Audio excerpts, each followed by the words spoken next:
had a movie called The Broken Hearts Club that was playing at the Sunset Five, which was an art house theater at the time, and I was waiting tables. I had an experience where people would come from the movie to the restaurant, and I would wait on them. And I remember people coming to me, and they would do a double take, and they would just like, "We just saw your movie," and I'd say, "Oh, thank you so much," and they'd say, "You were great." I'd say, "Oh, thank you. I really appreciate it. Let me tell you about the specials." We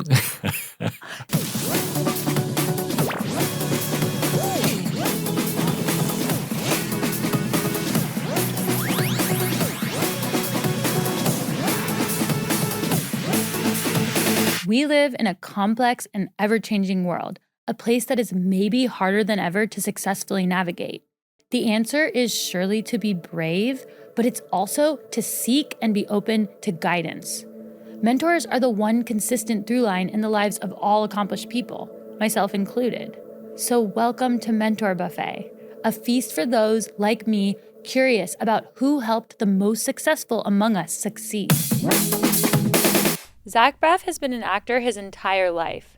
He first acted when he was 14 alongside Gwyneth Paltrow in a CBS TV pilot that never aired, and he also did a bunch of other roles since then.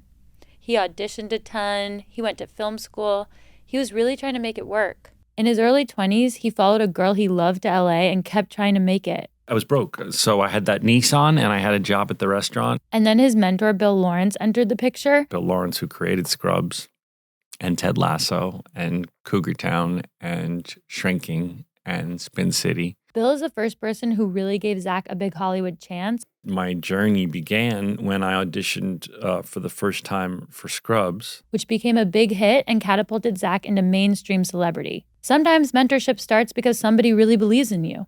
I really celebrate Zach's debut feature, Garden State, which I saw at exactly the right place and exactly the right time in my life, and you know what I'm talking about with movies like that for you. I've learned a lot from Zach. His lessons are about staying true to your dreams and then figuring it out from there. Here's the actor, writer, director, Zach Braff, and me.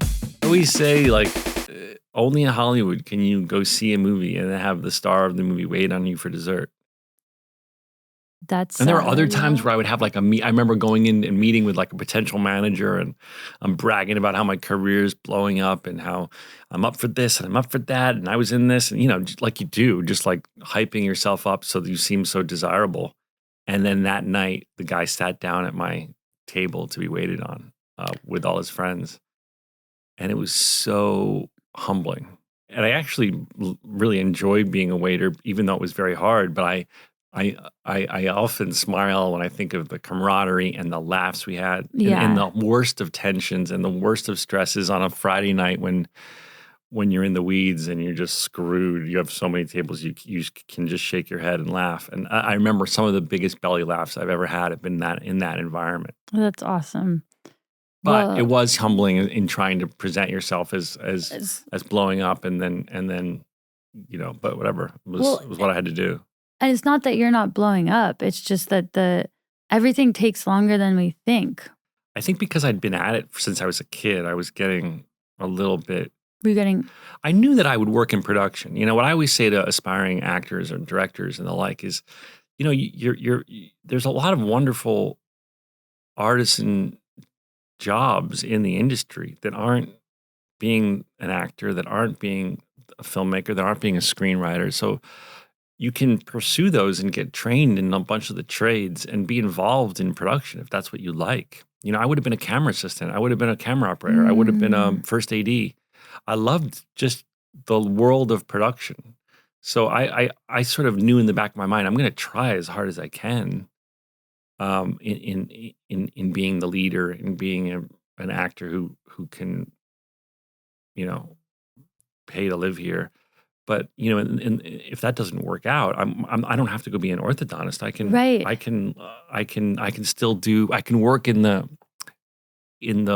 space that I love. And so I try and encourage young people to do that, to not just pursue trying to be a star, because that's ridiculous. Yeah, and it's out of your hands a bit. There's it's there's give and take there. And it sounds like you're really someone who wanted to be in the game. You're I like this game. I want to be in the game, right? There's a lot of positions. I think a lot of people set themselves up for, I'm going to try to to make a living at the hardest things to make to living at, and then if it doesn't happen, I'll have to go do something else. And for those that this applies to, I say, simultaneously be learning a skill set in the example that you like production.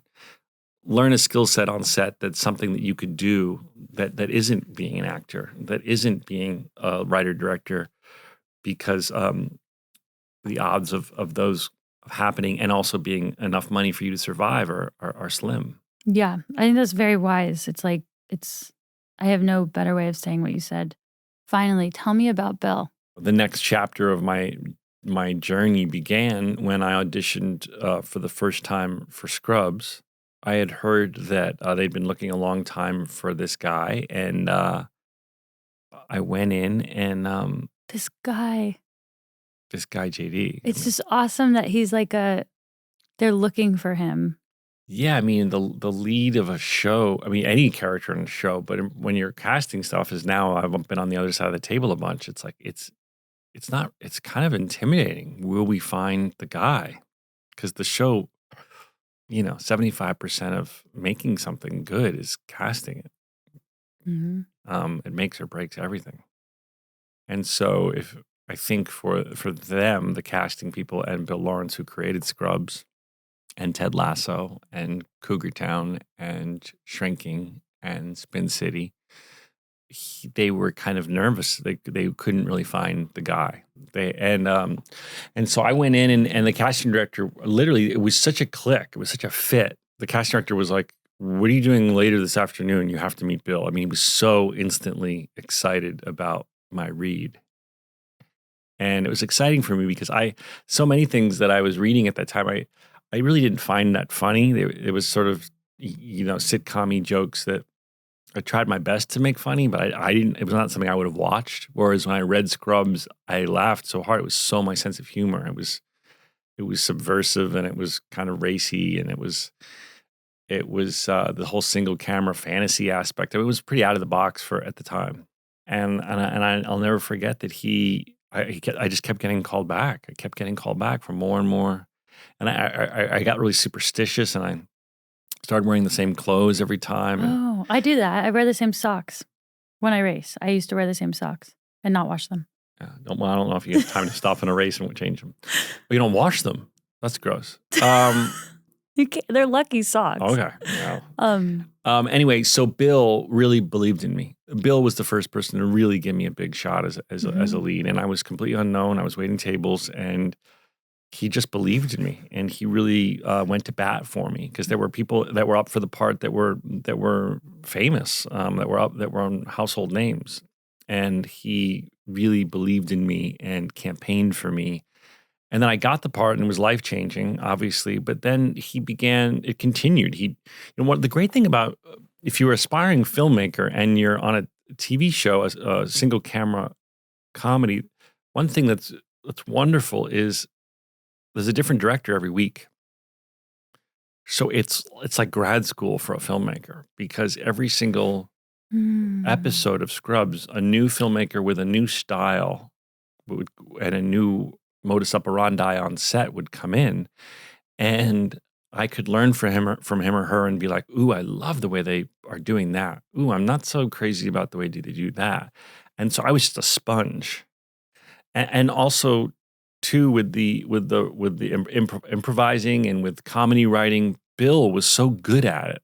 He was one of the things he's masterful at is the blocking of the scene and in figuring out the funniest way to block the actors, and then also coming up with new jokes on the day that are better than what's written. And so that whole way of working, of going, at the blocking rehearsal, when we figure out who's going to be where and who's going to say what and when are you going to grab that, he was, it's clear from his track record, he was a master of that. So it was an incredible grad school in directing and in directing comedy. It's awesome because you are a writer, director, actor. Like that's not everybody, who does any one of those things. Yeah.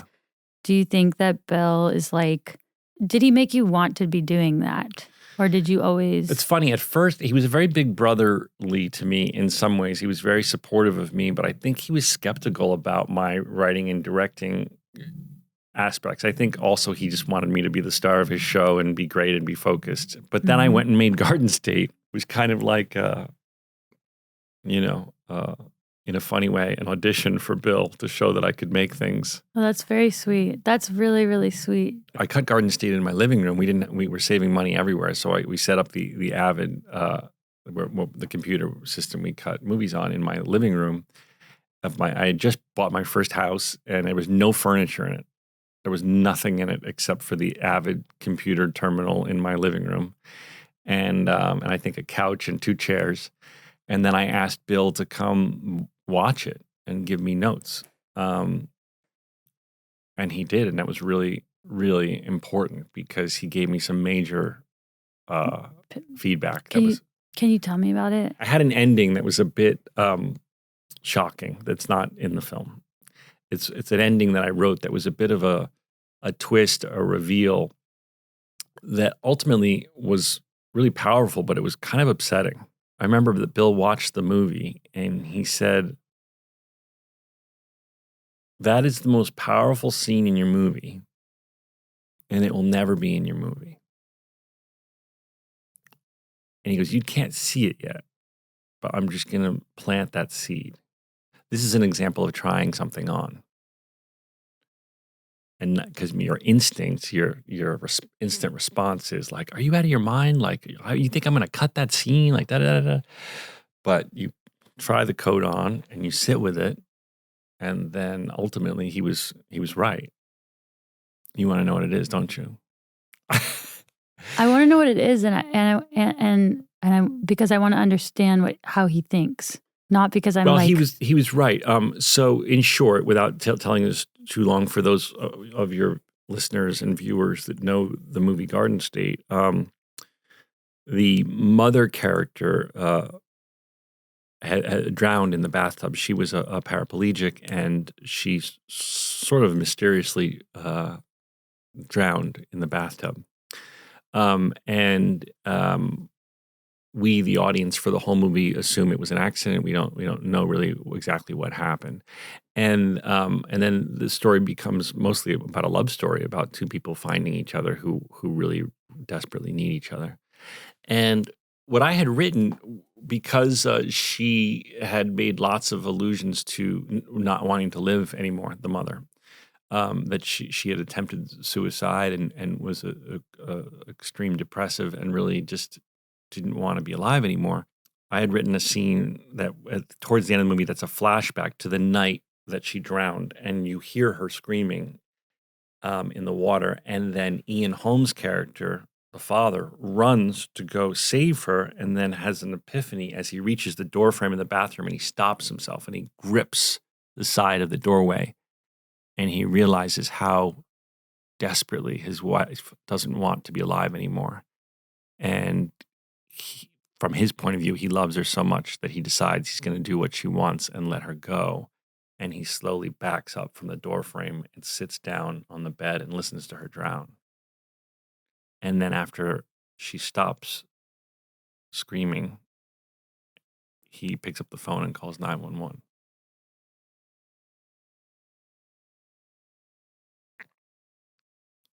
I didn't mean to make you cry. I'm sorry. No, it's... Well, why do you think that it's not in there? It's very raw, and it's very intense, and it's very painful, and it's something a lot of people who have had suicide in their life, or people they love who've contemplated suicide, it's so raw and painful that it hijacked the whole emotional end of the film. Which is a lot about which had become other decision making, of right? course. And it also, because you don't know what you're making until you make something, I didn't really fully realize that I'd made a love story. Yeah. And you don't want all of those emotions and rawness and painful feelings derailing the love story you spent 2 hours building. Well, it's powerful because Bill is basically saying that, like, It's basically like restraint for the sake of balance, right? Absolutely, which is a huge part of being a filmmaker. Yeah. It's like a conductor of the orchestra being like, your violin playing is fucking perfect, but in this particular piece, it's too loud. Well, it's so loud. I mean, the reason why I teared up is whatever. I have, personal stories related to this. And like, I would have like, my dad, like, I've saved my mom. Like we've been there, And so like the thought that someone, like maybe people would have made that I don't know. It's just so like, my dad wouldn't have done that, And it's like, obviously that dad isn't my dad. Right. I mean, but it's like, he was a bit of a controlling narcissist, if you remember the film, he's heavily drugging his son. Totally. He's not exactly the dream dad. But he means like, but in this, right? what I wrote, what I cut, I think I did sell that he means well. Yeah, that's what I mean, is that he means well. And so like to not even give him the like, it's like he didn't need, you had done the task of that character or whatever it is as a director. And anyway, I just, it's an awesome story because it must have been so hard to cut something that you had like put so much time and energy into and shot and like probably felt quite good about it as like an isolated. I knew it was a problem. I knew it was a problem because when you make a film, you don't really know what it is until you get in the edit room. The way I think of it, it's like a scavenger hunt. You go out and you have only 26 days or something on a low budget movie, and you're frantically collecting as much as you can. And it's like, then you run back to the edit room after your 26 days and you're kind of like, what did we get? And then as you begin to shape it, it morphs into something anew. It's not the script that you wrote. It's a performance so rises to the top that you go, oh my goodness. I made a movie with Joey King, my film Wish I Was Here. And Joey King, as a young girl, was so extraordinary that my brother and I couldn't help but edit the film to feature Joey more because it was like the camera didn't want you to cut away from her. My point, and then with Garden State, there was another plot line I cut out. There was this. It obviously became so much about the love story between Natalie and myself, and so often an assembly of everything you shot is 3 hours long. So as you begin to cut away the clay and go, what is the 2 hour, an hour 45 movie I'm telling? You have to make bold choices. And in shaping that, you start to see your story. And in a world where I've chosen this particular sculpture, that intense scene doesn't live in this movie anymore. To be able to like see something for what it actually ends up being, right, is sort of a loss of control a little bit, right? Because you try as hard as you can up until that point to like capture what you're capturing. And so like what I mean is it seems like a wonderful lesson in like accepting what is actually true versus like forcing things in life. Because like sometimes things present to us, right? And they're not what we thought, or they're just different. And like, that's hard for people. Isn't life similar where like, we don't always, like how things turn out are not really always how we thought that they would turn out. And like your ability to like take what it actually is and like live with it or make it the best that it can be is such an important thing. Absolutely. I mean, I think that's what my last film, A Good Person, was about. It's about what starts as a tragedy, a horrible car accident, ends up yielding one of the most powerful friendships that this woman will ever have in her whole life. A friendship that ultimately, in the macro, will probably change her life for the better. Yeah. And it begins with vehicular manslaughter. I mean, I think that's an enormous part of life is setting off in one direction and seeing what flowers. But most people don't want to do that. Like, they don't want to, like, it's so uncomfortable. Like, it's so uncomfortable to not know, like, where things are going or, like, how much control you can have. But Like, look what it's, beautiful things have happened to you as an example. You set out to be an athlete, and then this led to this, which led to this, which led to this, and now you're doing yeah, something that I imagine lights you up quite a bit. it's cool. It's cool. It's just like, I think we just have to like surrender that that's normal or like that's life. Like, that is like, if you're opting into life, you're opting into like accepting that the thing that, Loving your fate. That's a amor fati is the Latin, which comes up in A Good Person, but the idea of loving your fate, loving what is so, what happens, yes, loving it. Loving it is choosing it. choosing it, and loving it is better than accepting it too. Because accepting it feels like there's like Accepting it is like fine. Loving it right. is like I fucking love this. Bill gave you a really specific like note, Mm, and you were able to learn a really big lesson. mm. And that feels like a really specific way to mentor that is super helpful, because it's the opposite of going to class. Because in class, it feels like you learn theories, you learn like techniques, you learn rules. Mm. And this was like you saw it directly applied to something that you had thought of.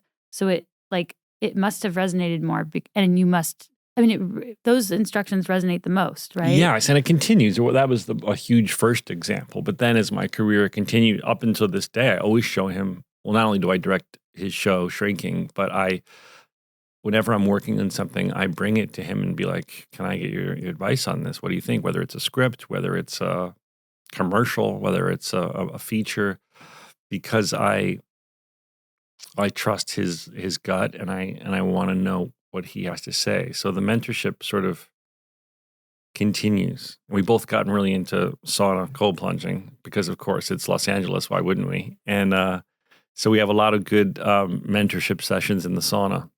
And a 3-minute cold plunge as well. We don't talk during the 3-minute cold plunge. We have a quiet time during the cold part because we're in pain. But the sauna is where we bond. That's awesome. That's awesome. Can we talk more about like believing in yourself? Because like it's such a it's an elusive thing, right? Like people, where do you think for you it came from? And we can like find it. Like, does it just exist? Like, is it just like I like this thing, and therefore I don't even know if there's an answer to this. I think it really coming from me. I can't speak for everyone. For me, I think it came from parents that instilled in me a confidence.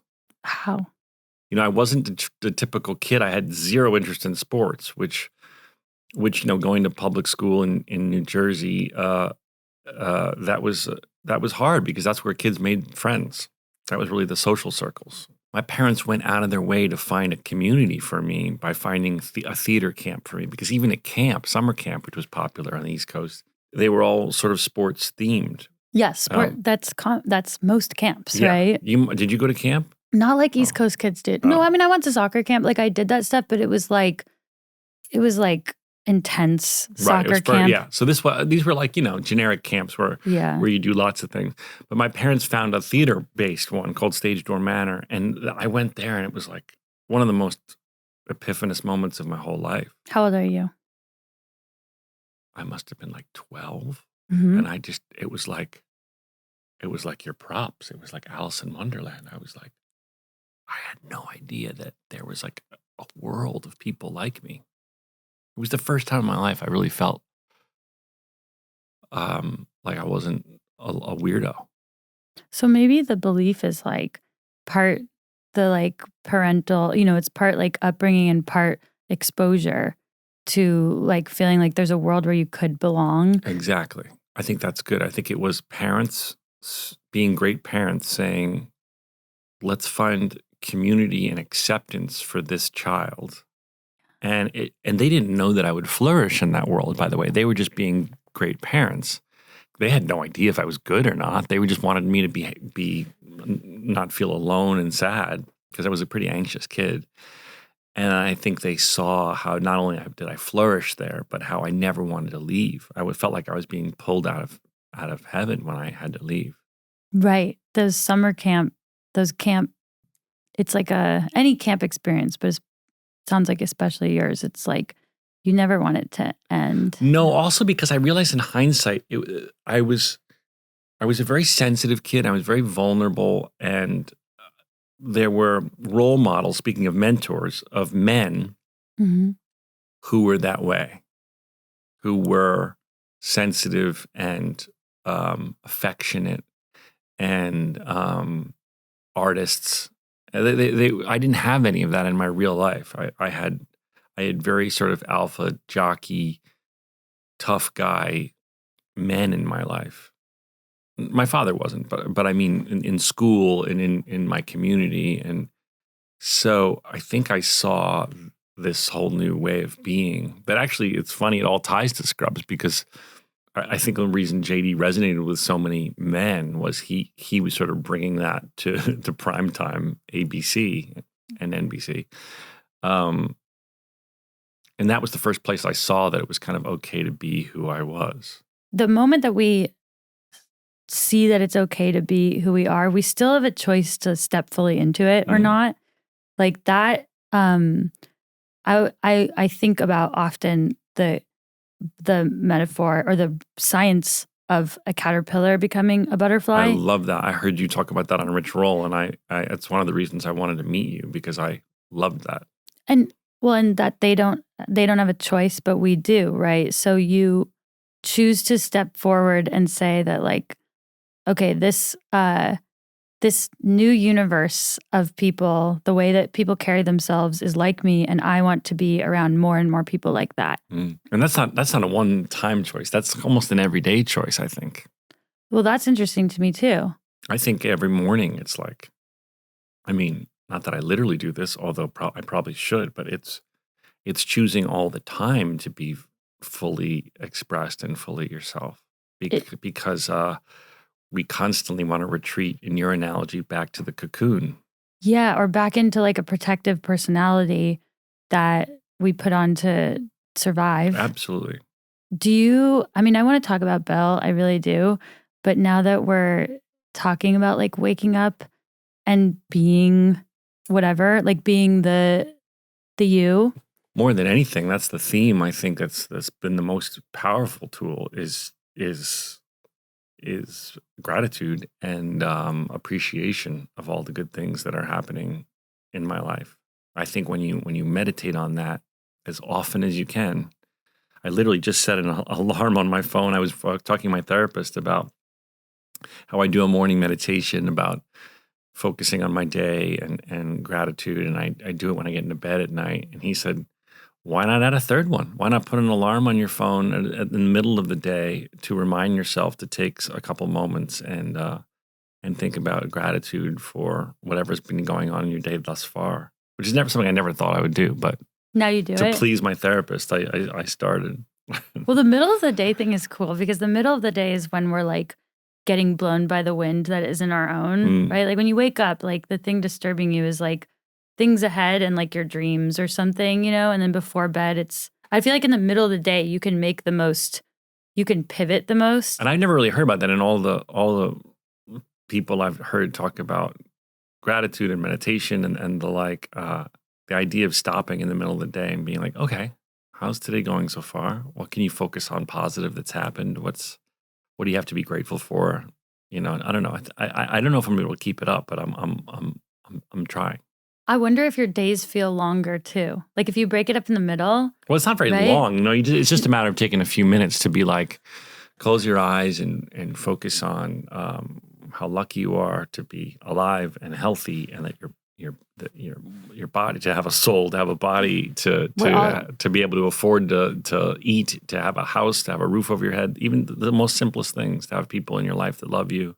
It helps you just reframe any stupid stress that you're having. Where all you have are shin splints and everything else. All I have is shin splints that I'm like, help me, Obi-Wan. You're my only hope, because I'm going to help you. I'm going to help you. No, I meant that it might make your day feel longer, because you could have like two different kinds of days. Because if you like take the reset, you can shit, right? Absolutely. Like you're not, what I mean is it's like, this is why I love production days too, because the lunch break, you're actually like just supposed to chill, and like you're not supposed to keep plowing through.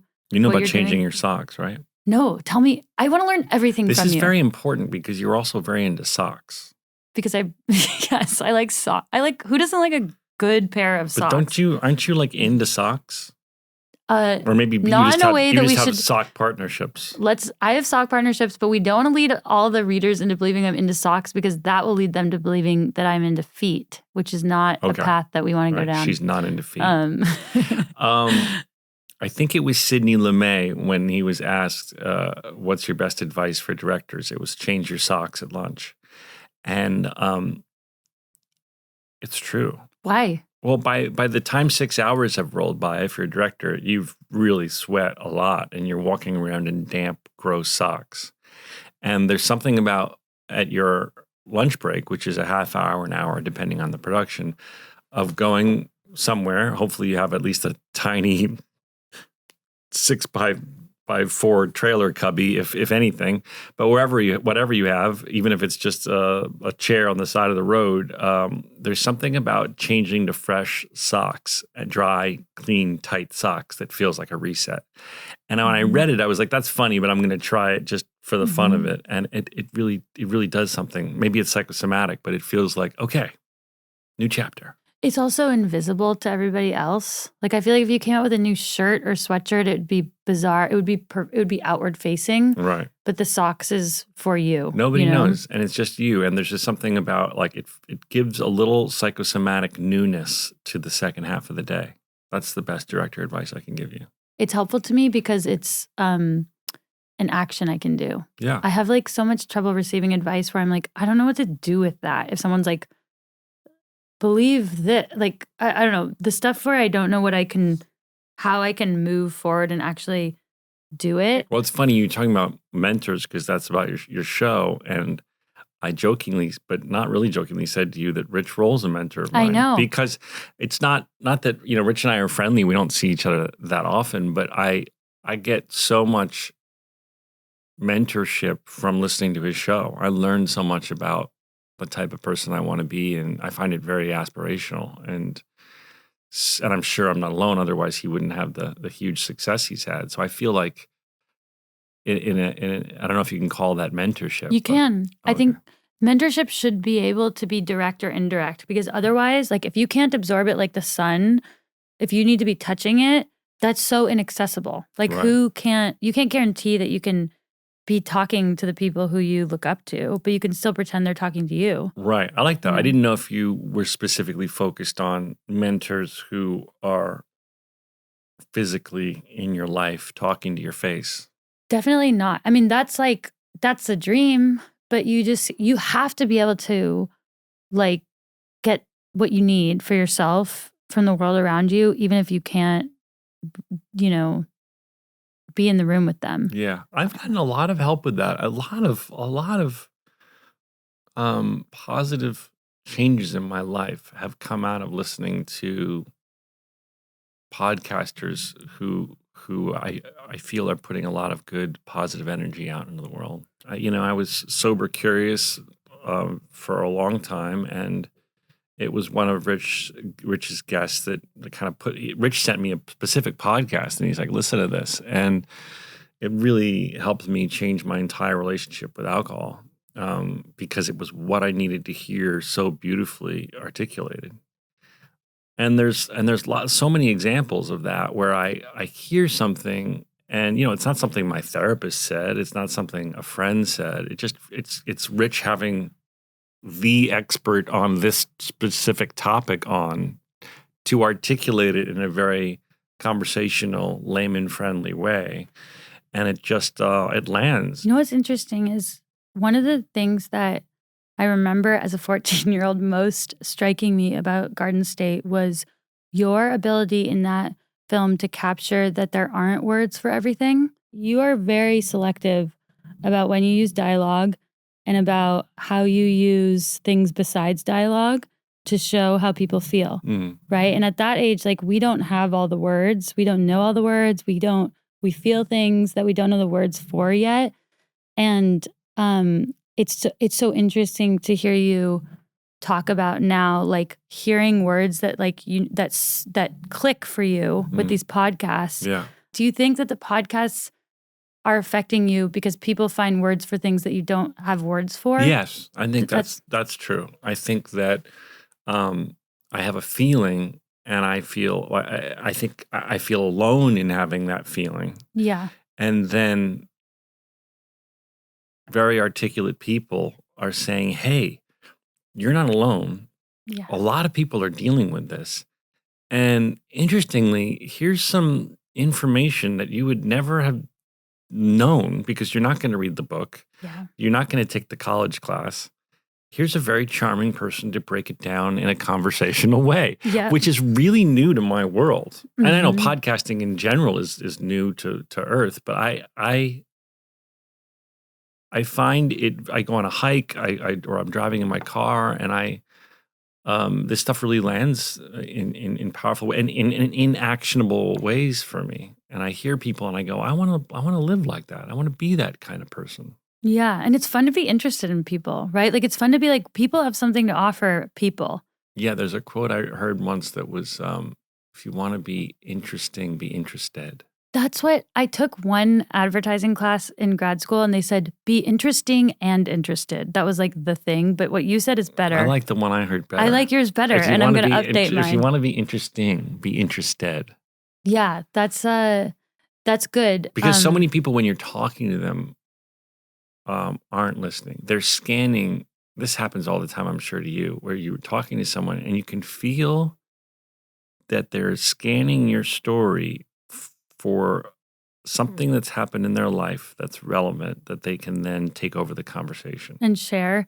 Well, related to that, someone told me that you can't have like a connected conversation with someone if you only ask questions, like if you never offer your perspective, or if you only offer your perspective. So if you only do what you just said, because then you're not really playing tennis with them. It's a dance, but my father I remember my father used to always be someone who would be like, tell me more about that. That's so interesting. And so your mother, he would lean in and be so interested in people. He did that. He definitely did that. And I find it so refreshing when people do that, because we're used to someone like, you tell me an anecdote about your mom, and then I go, my mom, she da-da-da-da-da-da. I'm less like, I find, are less likely to be like, so your mom, tell me more about that. And what was that like? I mean, it's just something you notice. And when you're aware of it, you see, like, while you're telling your story, you'd be like, oh, I can see their eyes. They're scanning for their related anecdote. And then, they're going to pivot to their story. And we're not going to talk about what I just shared. I'm very aware when the rare thing happens that you're in a conversation and the person leans in to ask more questions about what you just said and doesn't pivot to their opinions, perspective, truths, history about that topic. Thank you so much, Zach. I'm super grateful. Thank you. And you're incredible. You're an inspiration, and I can't wait for you to solve my shin splint issue. We're gonna solve it. It's not. It's the most classic, textbook, adorable thing to feel as a aspiring hiker, jogger that you I don't want to run. are. I can't run like you, but I would like to be able to hike multiple days in a row without going, ow, my shin. Oh, that's very possible. You should be able. You should see yourself. You should believe that you're somebody who will be able to hike every Do I need day. to put that cool tape on my shins? No, you don't. Okay. That tape I is just like thought it might look cool if I put that on. you can. I see you runners with all that fancy tape. The KT tape.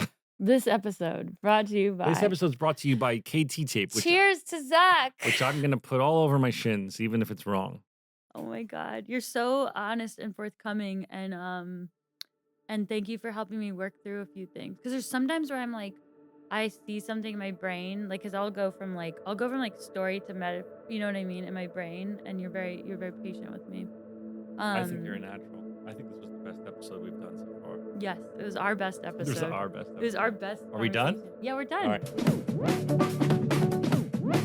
If you're enjoying Mentor Buffet, follow Voicing Change for more inspirational and truly life-affirming content from shows like Soul Boom, The Proof, Feel Better, Live More, and the Rich Roll podcast. Just go to voicingchange.media. That's voicingchange.media for a beautiful selection of productive and positive shows.